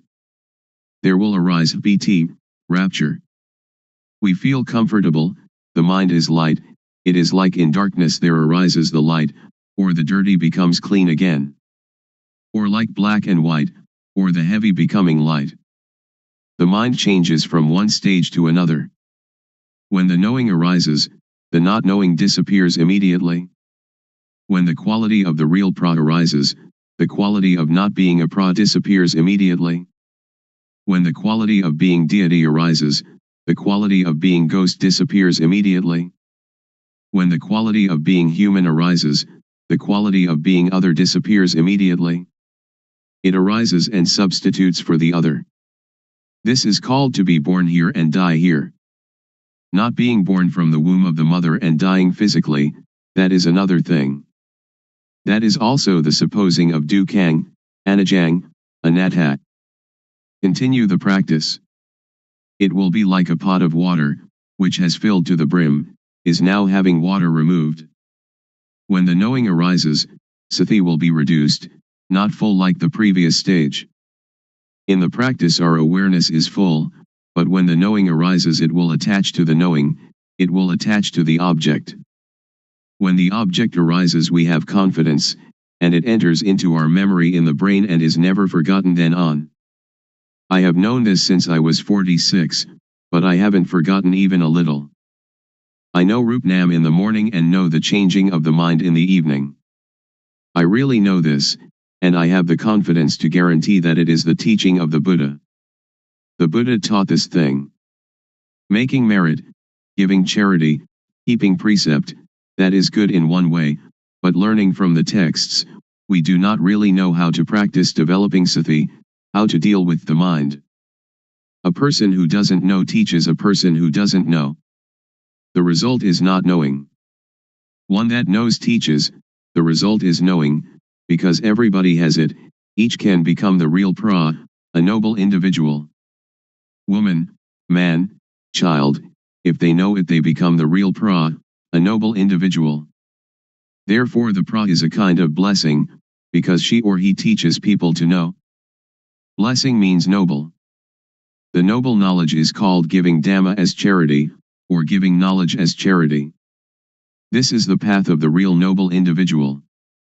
When we develop sati, and know the movements more and more, jnana panya will occur. When jnana, insight knowledge, arises you will really know, you don't have to remember from the texts. You will know kilesa, tanha, upadana, kama, stickiness, heaviness, attachment, action. Seeing clearly, seeing really, kilesa, tanha, upadana, kama, will reduce or fade away. When we know this point, we don't have to believe anybody. The one that sees it owns it. Suppose that the Buddha comes and tells you that this practice is not correct, you will also not believe him, because it is real. When jnana panya arises, you have real confidence. When you know this point, piti will arise again. When I knew this point during my practice, I went to sleep. After getting up, I started walking back and forth. The cause is walking back and forth, the effect is that the knowing arises again. I walk back and forth and have the knowing. At that time, there is a centipede running across my path. The centipede is cause, the effect is that I see the centipede. I light a candle and try to find the centipede. When I cannot find it, I bring the candle back, and then begin to walk back and forth again. Walking back and forth is cause, the effect is knowing sila, sila kunda, samadhi kunda, panya kunda, all that belongs to normality, setting up the mind, knowing. The knowing arises that kunda means, vessel, container, to contain, to fight it. You can fight everything. It is like when the container is good and you go to get water, you can have that water to drink. But if the container is broken, when you go to get the water, you cannot get it. In the texts they call this, ati sila sikha, ati jitta sikha, and ati panya sikha, the training in the higher morality, higher mind, and higher wisdom. We can compare them, the texts and the experience. This is called sila has arisen, therefore sila is the tool to get rid of the crude kilesa. Sila is already there in us. So this kind of sila doesn't concern keeping precepts, but only concerns the development of sati. When we practice this kind of developing sati, its result will happen in this way. When we know this point, we will understand that sila can really get rid of the crude kilesa. When the crude kilesa is removed, sila will occur. It is like when we plant fruit trees, banana, coconut, or palm, the shoots are already there, but to see them we have to wait until they come up. When we see them, that is the result. Please work diligently and devotedly at developing sati. Whatever people may say, we don't have to pay attention to it. Even though you make merit and give a lot of charity, you will never know this experience. Even though you study a lot, you'll also never know. They do not concern this thing. This can really untie dukkha. When we can cure dukkha, wherever we are comfortable. If we are parents, teachers, children, police, soldiers, monks, novices, or whoever, we will be comfortable, because dosa, moha, lopa disappears, the attachment disappears. But we have to go over this object again and again, so as not to forget. But when you really see it you will never forget it. I have seen it, and I have never forgotten it. Now we come to know samatha, concentration calmness, or doing calmness. There are two kinds of calmness. Samatha calmness is the calmness of not knowing. So samatha meditation is only a device to keep the mind calm. Vipassana, liberating insight, means to see clearly, to know really. It is also calmness, but a different kind of calmness. Developing sati, the calmness will arise by itself because it is already there. The arising calmness is the unattachment, not having dosa, moha, lopa. When people say anything to us, sati will come immediately. It is like having only one chair but there are two people who are running to sit on it. When sati arises, sati will sit there. Dosa, moha, lopa cannot come, because sati, samadhi, panya is already there. It is full. The fullness is already there. The voidness is also already there. It is like an empty glass, which has air inside it but we cannot see the air. When we pour water into it, water will substitute for the air, all of the air. The matter of sati is the same thing. I can really assure you. Suppose there is somebody who says bad things to us. Sati will come, and we can see it clearly. Parents teach us that if there is somebody cursing us or saying bad things to us, we should be patient and not get angry. But we cannot stay still because we don't see it. When there is nobody to say bad things to us, we are already comfortable, because the comfortable is already there. It depends on what we suppose to be the owner of each body to practice and make it occur. When we practice, the clear knowing and the real seeing will occur. I can assure everybody. If somebody does not develop sati and does not make this thing occur, that person doesn't have it, but it is already there. So we should respect each other. After knowing sila, we will know gama, sensuality. Gama means those things that make calmness. Gama is attachment. This is called gama aramana, the object of sensual enjoyment. It is called gamazava, under the control of gama, bhavazava, under the control of bhava, being, or dukkha. This is bhava and jati, birth, avijjasava, avijjaya is not knowing. Now we come to know gama, which is deities, rich people, people with authority. They attach to reputation, money, honor, these people who have gama, but I do not blame anybody, I just teach directly. You can bring it into practice, or you might not bring it into practice, it depends on you.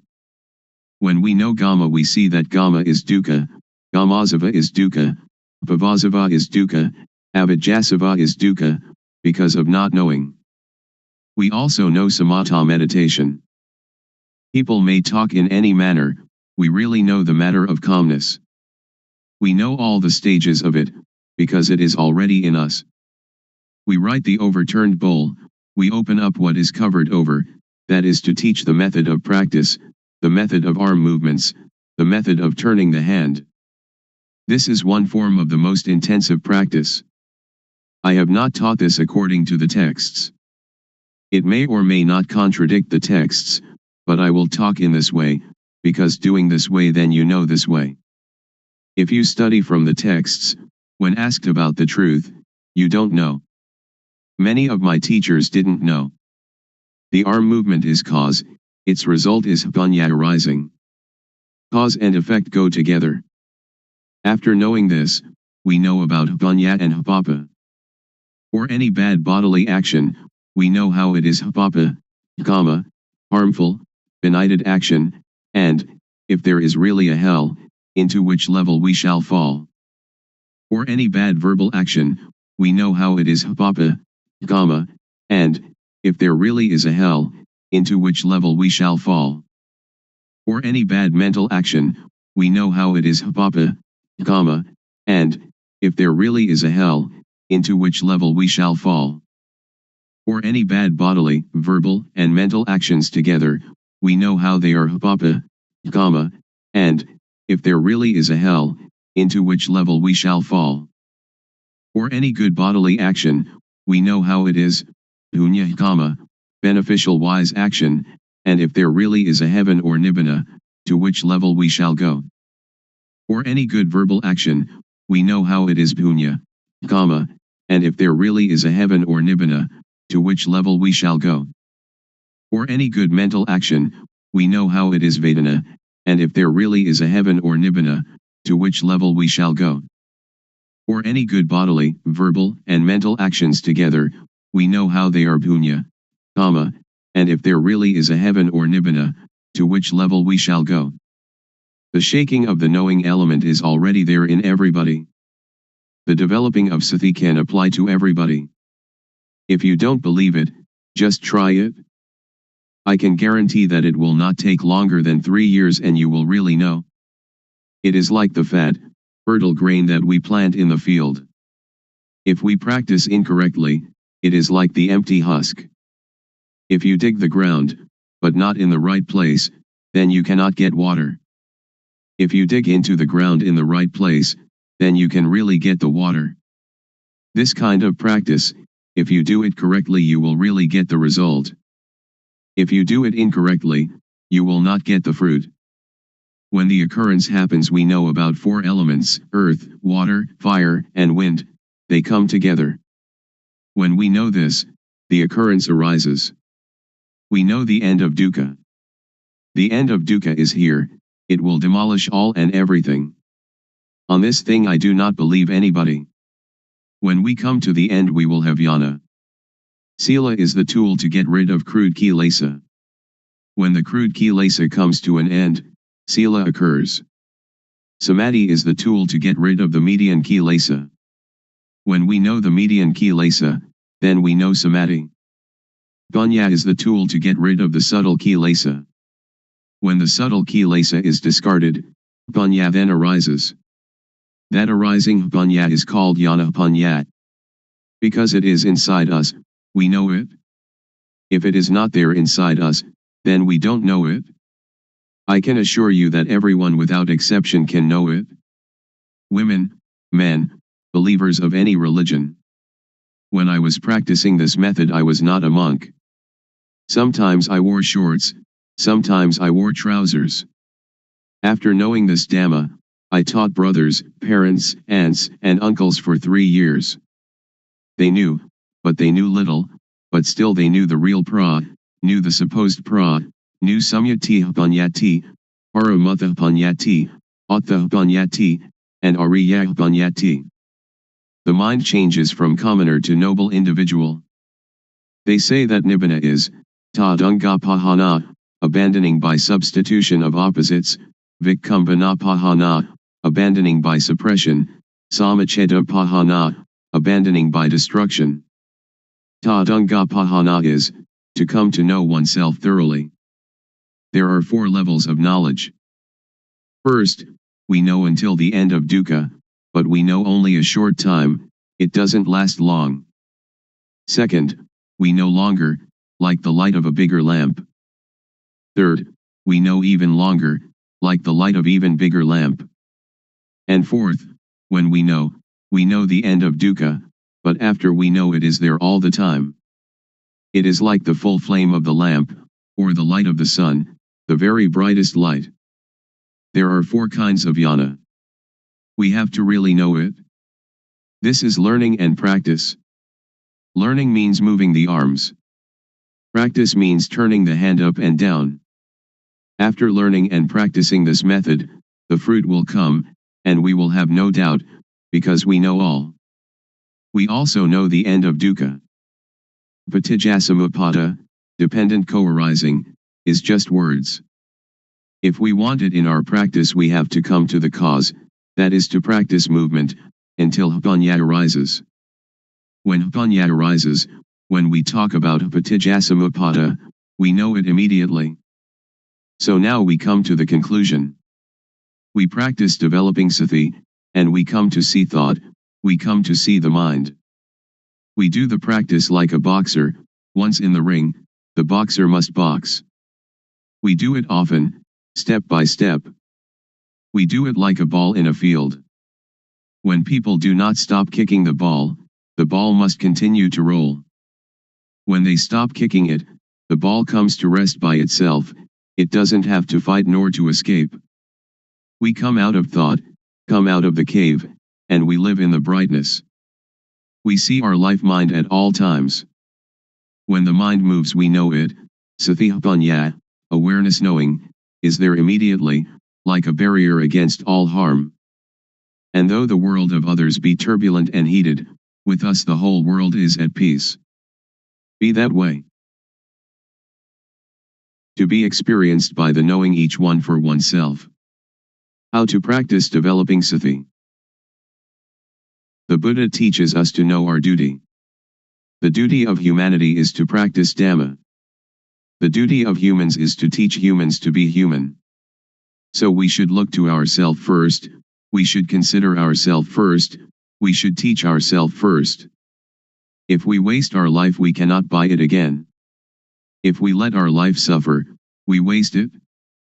The Buddha teaches us nothing else than to extinguish dukkha, suffering, but when we don't know, we seek its cessation outside ourselves. But dukkha of that kind doesn't exist. The teachings of the world teachers are like all the leaves in the forest, but those leaves that can be used as medicine are few. Don't take them all, together with their roots and trunks.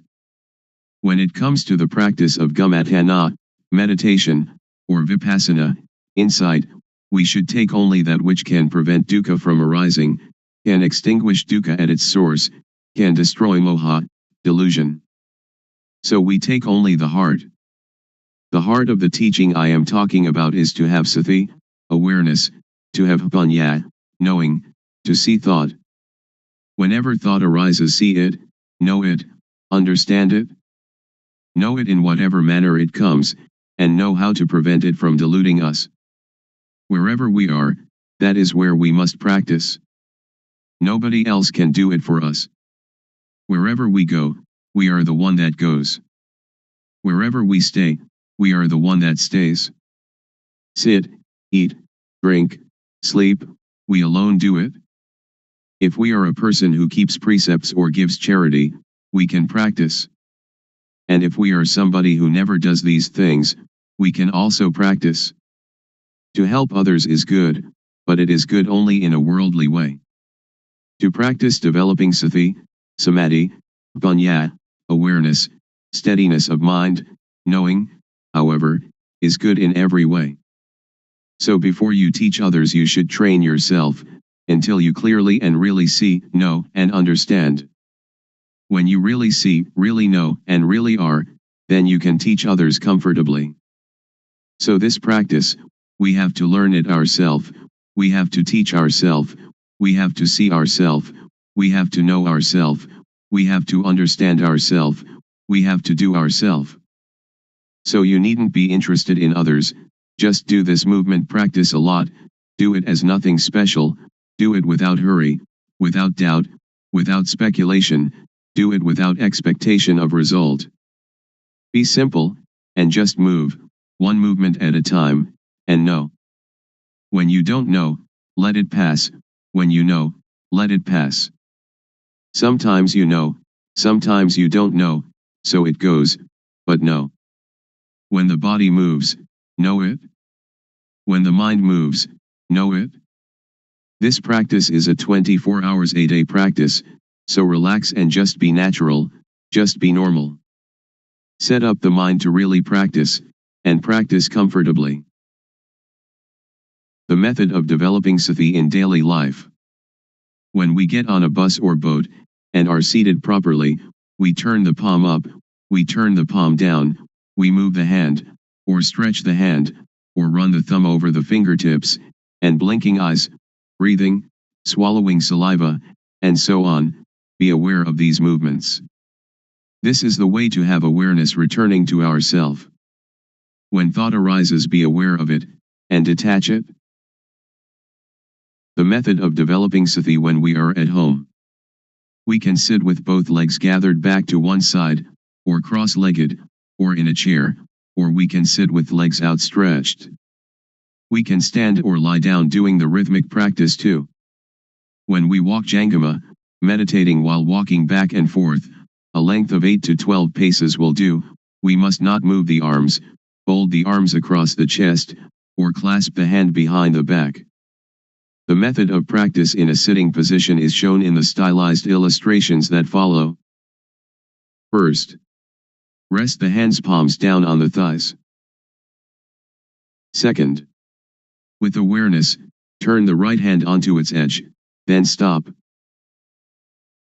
Third, with awareness, raise the hand, then stop. Fourth, with awareness, lower the hand to rest on the abdomen, then stop. Fifth, With awareness, turn the left hand onto its edge, then stop. 6th. With awareness, raise the hand, then stop. 7th. With awareness, lower the hand to rest on the abdomen, then stop. 8th. With awareness, move the right hand up to rest on the chest, then stop. 9th. With awareness, move the hand out, then stop. 10th. With awareness, lower the hand to the thigh, then stop. 11th. With awareness, turn the hand down, then stop. 12th. With awareness, move the left hand up to rest on the chest, then stop. 13th. With awareness, move the hand out, then stop. 14th. With awareness, lower the hand to the thigh, then stop. 15th. With awareness, turn the hand down, then stop. And repeat this cycle of movements again and again. Good in the beginning, excellent in the middle, and miraculous in the end. The object of the practice of developing sati through the method of movement. Stage 1. Suppositional object. We must know Rup Nam, body-mind, must know Rup acting, Nam acting, must know Rup disease, Nam disease. There are two kinds of Rup disease, Nam disease. With diseases of the body, like headache, stomachache, and wounds, we have to go and see the doctor at the hospital. The disease of the mind is dosa, moha, lopa, anger, delusion, greed. For a cure we must depend upon this method of developing sati, awareness. Then we must know dukkhang, anajang, anatta, suffering, impermanence, not self, unbearable, unstable, uncontrollable. Then we must know samyati, supposition. Whatever samyati is in the world, know it to the end. Then we must know sasana, religion, we must know Buddha sasana, Buddhism. Sasana is everyone without exception. Sasana means the teaching of one that knows. Know Buddha sasana. Buddha means one that knows, one that is awake, one that is blessed with Dhamma, which is sati, samadhi, panya, awareness, setting up the mind, knowing. So we develop panya. Then we must know papa, sin, must know punya, merit. Papa is dark, stupid, not knowing how it is. Punya is clever, knowing everything. Whoever doesn't know is called somebody who still doesn't have punya. End of stage 1. There will arise an obstacle at this point, because we attach to the knowledge of Vipassana or Pakilesa. Vipassana or Pakilesa, defilement of insight, is when we know outside ourself endlessly. We must withdraw. We must not enter thought. Stage 2, touchable object. Use sati to see thought. When thought arises, know it, see it, understand it, and touch it. As soon as thought arises, cut it away immediately. Do it like a cat pouncing on a rat. Or like a boxer that climbing into the ring, must box immediately. The boxer needn't pay respect to the teacher. Lose or win, the boxer must box. We must not wait for anyone. Or like digging a well. When we find water, it is our duty to scoop out the mud, scoop out the mire, scoop out the water until it is finished. Scoop out the old water to the end. Now new water from inside will come out. We must stir at the edge of the well, clean the edge of the well, clean out the mud, and clean out the mire. Do it often. The water will become clean by itself. When the water is clean, anything that falls into the well we will know, see, and understand immediately. The cutting out of thought is the same. The quicker we cut, the better it is. Then let us see Vatu, thingness, see Paramutha, mind touchable, see Agara, change in Jess. Vatu means things that exist in the world, everything in humans and the mind of humans and creatures. Paramatha means things that really exist, we are seeing, having, being it, right now in front of us, touchable with the mind. Agara means change in Jess. Suppose we have a full can of dye, originally of 100% quality. If we dye cloth, it will adhere to the material 100%.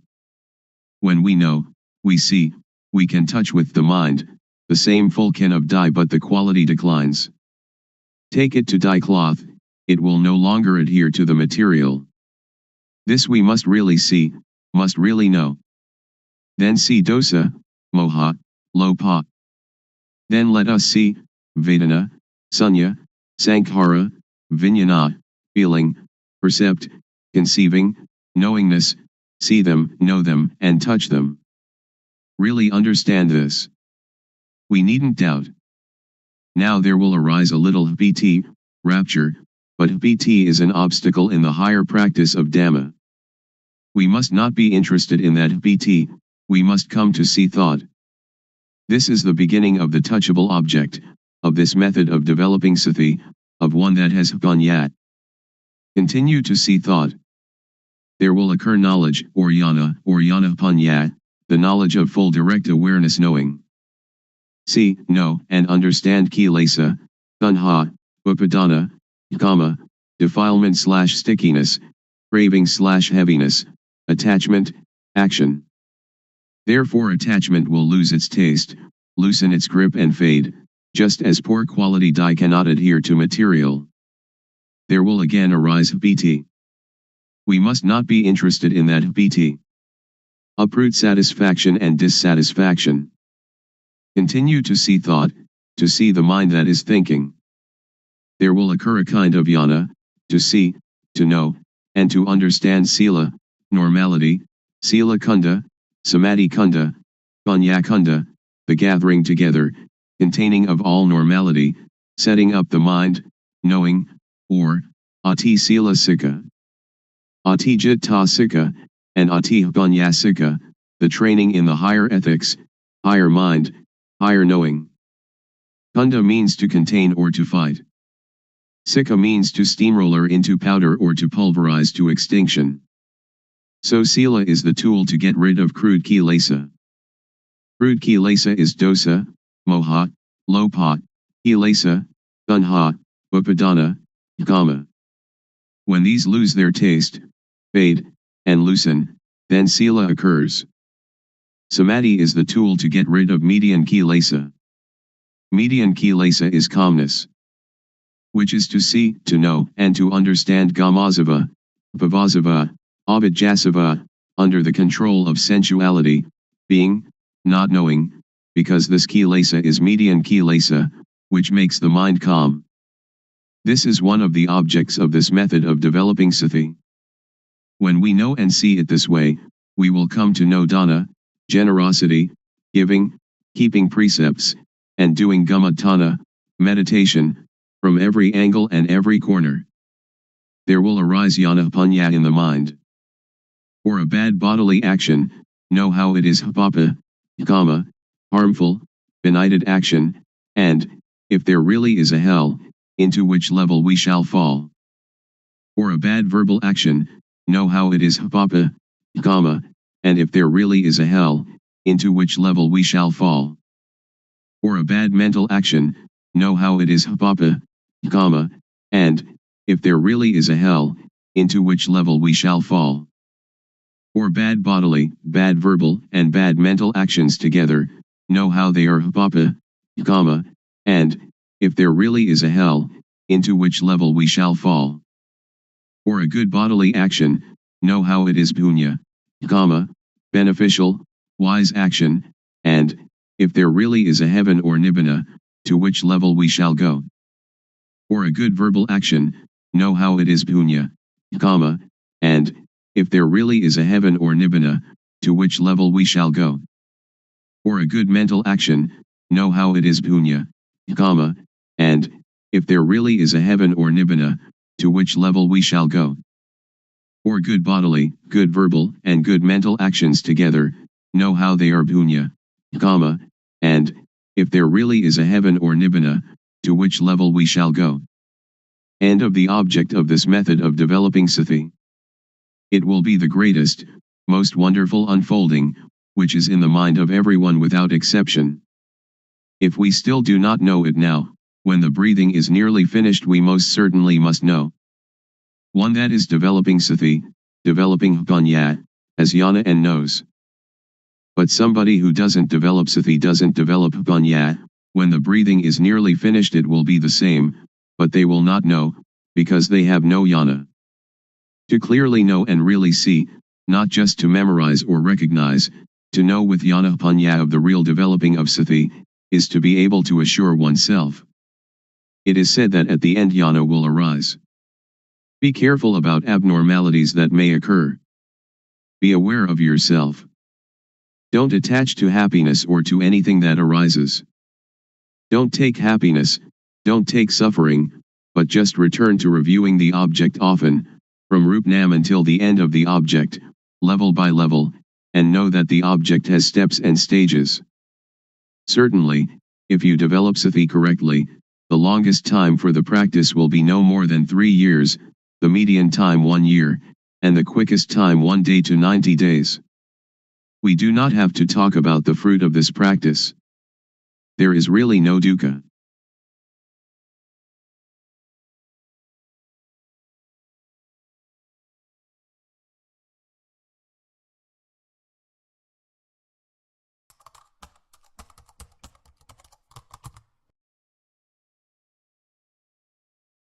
May all beings be at ease. Whatever living beings there may be, whether they are weak or strong, omitting none, the great or the mighty, medium, short or small, the seen and the unseen, those living near and far away, those born and to be born. May all beings be at ease.